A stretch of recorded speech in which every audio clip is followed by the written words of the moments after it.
بڑی ڈیبیٹ ہے ان چیزوں میں. سے تو لفظوں کا چناؤ ہی ہے، لیکن اس سے لوگ فلسفے آخذ کر دیتے ہیں اور پھر وہ ایک پوری فلاسفی بن جاتی ہے. جبکہ ہم اگر قرآن کو دیکھیں اور حدیث کو دیکھیں، فتووں کو دیکھیں، ہسٹوریکلی مرتے رہیں جس طرح پاکستان میں انفارچونیٹلی ڈومیسٹک وائلنس کے کیسز ہوتا ہے، لیکن ہم نے وہ ایک فلسفہ بنا دیا ہے just based on specific word choice. نہیں، اس کی وجہ سے نہیں بنایا.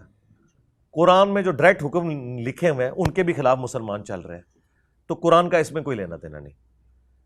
مجھے پہلی دفعہ حیرانگی ہوئی ہے کہ آپ یہ کہہ رہے ہیں کہ مسلمان فرقوں میں یہ نظریہ ایگزسٹ کرتا ہے کہ جو الفاظ قرآن میں سورہ النساء میں ہے اس سے مراد مارنا نہیں ہے. مارنا تو ہے. جو آپ یہ کہہ رہے ہیں نا الگ کرو، وہ الگ سے پہلے یہ آیا کہ اس کو اپنے بستر سے الگ کرو، پھر بھی نہ مانے تو اسے مارو. اب یہ مارنے کا لفظ موجود ہے وہاں پہ قرآن کے اندر، سورہ النساء کے اندر. وہ سب نے ترجمہ مارنا ہی کیا ہے. جو آپ پورشن ڈسکس کر رہے ہیں وہ الگ سے ہے، وہ اس سے پہلے والا پورشن ہے. اب مارنا کیا ہے؟ مارنے سے مراد یہ والا مارنا نہیں ہے جو آپ یہ کہہ رہے ہیں. میں نے تو اس میں اور بات کی ہے کہ اگر کسی کا خاوند مسچیف کر رہا ہے، بچوں کو سرزنش کے طور پہ تھوڑا بہت کان کھینچ لینا، تھوڑا بہت مارنا، اس سے مراد وہ مارنا نہیں ہے کہ آپ نے اس کا جسم توڑ کے رکھ دینا.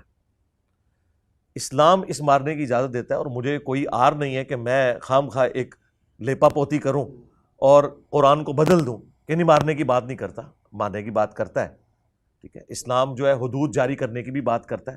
اب جو عورت اگنورنس میں ایک بدکاری کر بیٹھی ہے تو اسے کوڑے لگیں گے قرآن کے حکم کے تحت.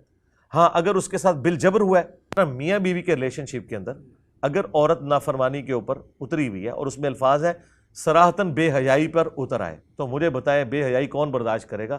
آج گورا بھی جب شادی کر لیتا ہے نا تو نہ عورت مرد کی بے وفائی برداشت کرتی ہے اور نہ مرد عورت کو، قتل کر دیتے ہیں.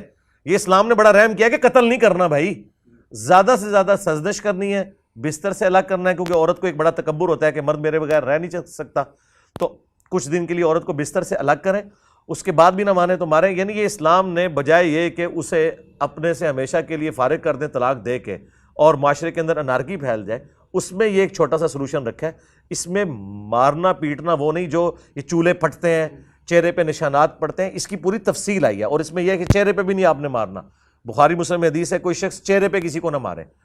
تو یہ مارنا جو ہے یہ ایک صرف تنبیہ کے طور پر ہے، کسی کے کان کھینچ دیے، کسی کو ہلکا سا یوں لگا دیے، بس یہ ہے، اس سے زیادہ نہیں. تو سر اس میں انٹرنیشنل اسلامک کاؤنسل آف فقہ ہے، ان کی ایک رولنگ ہے کہ ڈومیسٹک وائلنس کے اسلام میں کوئی گنجائش. جی میں بھی یہی کہتا ہوں. آٹومن امپائر کا 7th سینچری کا فتویٰ ہے السعود کا کہ اگر میاں نے ہاتھ اٹھایا ہے تو اس وقت نکاح ٹوٹ جاتا ہے. نہیں نکاح کو نہیں لکھا سر ہے ان کا نہیں، غلط ہے، ہم نہیں فتوی میں وہی پوچھ رہا ہوں آپ سے کہ یہ سب غلط نہیں نہیں غلط ہے. ظاہر ہے ابن رشد نے تو یہ بھی کہا ہے کہ اگر آپ گھر پہ ہیں اور اپنی بیوی کو کسی اور مرد کے ساتھ دیکھیں تب بھی آپ مار نہیں سکتے، آپ ڈیورس کر سکتے. تو کس نے کہا کہ مار دیں؟ یہ سب غلط نہیں، مطلب قتل نہیں، آپ فزیکلی بھی نہیں مار سکتے، یہ ان کا ابن رشد، یہ سب غلط ہے.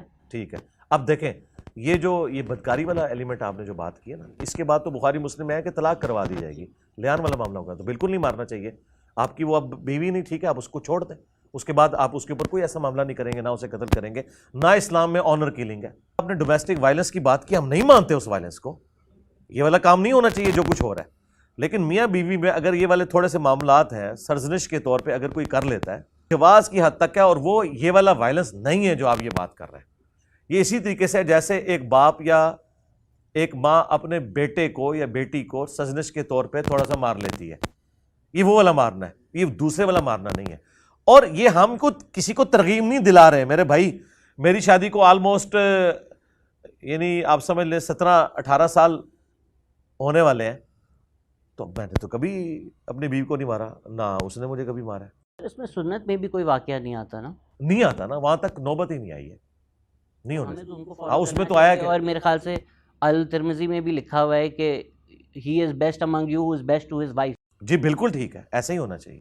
تو ہمیں سیرت تو یہ بتائی جا رہی ہے کہ نہیں بالکل یہ اسی کو فالو کرنا چاہیے، یہاں تک نوبت آنی ہی نہیں چاہیے. تو سر اسی اگر ہم پس منظر میں ہر چیز کو دیکھا جائے تو جنسی زیادتی جو ہے بیوی کے اوپر، اس کو کیوں جسٹیفائی کیا جاتا ہے یا اس کی اجازت کیوں دی جاتی ہے حد تک جب عورت کو اتنا حق دیا گیا ہے کہ اس کو مرد کی اگر شکل نہ پسند آئے یا جنسی پرفارمنس پوری مرد نہ کر سکے تو عورت کے پاس، اگر میں غلط ہوں تو پلیز اصلاح کیجیے، حق ہے کہ وہ اس کو چھوڑ سکتی ہے. تو اس زمرے میں جب اس کے پاس اتنا حق ہے کہ وہ جب چاہے اس کو چھوڑ سکتی ہے، ان وجہوں پہ جن کو ہم شاید امپورٹنٹ نہ سمجھیں کہ جی بدصورت ہے، اس پہ بھی ہمیں واقع نظر آتے ہیں. اگر ہم غلط ہوں اگر اصلاح کیجیے گا. پھر کیوں لوگ کہتے ہیں کہ نہیں پھر جنسی زیادتی ہو سکتی ہے؟ اگر بیوی کے پاس چھوڑنے کا اتنا حق ہے تو وہ کیوں ہر رات اتنا ظلم برداشت کرے گی؟